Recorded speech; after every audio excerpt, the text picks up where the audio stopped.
A delicious and easy appetizer that is perfect for the holidays. These Cranberry Brie Pastry bites are filled with sweet cranberry and gooey baked Brie cheese, the ultimate combination. Welcome to Recipes by Karina, where I share with you how to make classic and simply delicious recipes. Make sure to follow my page or subscribe for a new recipe each week. Start with a sheet of thawed frozen puff pastry and use a sharp knife to cut it into 5x5 grid, making 25 individual squares. If you'd like the full recipe for these Cranberry Brie pastry bites, it'll be on my website as well as the full measurements listed in the description box below.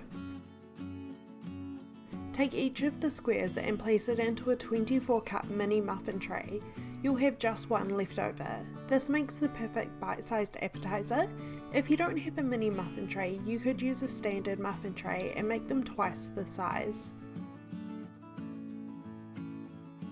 These can be made ahead of time, kept in the fridge and baked just before you're ready to serve.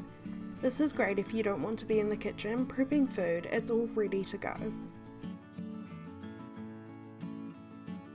Once your tray is filled, move on to the cheese.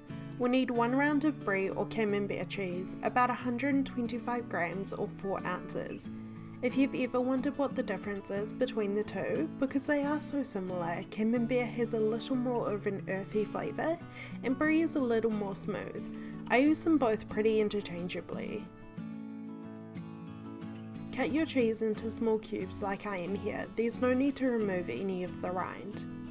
You'll need about half a cup of cranberry sauce or cranberry jelly. These are both pretty much the same thing. Take a spoon and place about a teaspoon or 2 of the cranberry into each pastry square. Top with a cube of Brie cheese, and optionally for some crunch, a pecan works so well here.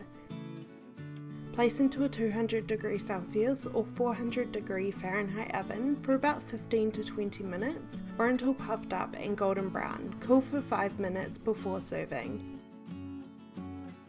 I hope you try out this recipe. Thank you for watching and I will see you in my next video.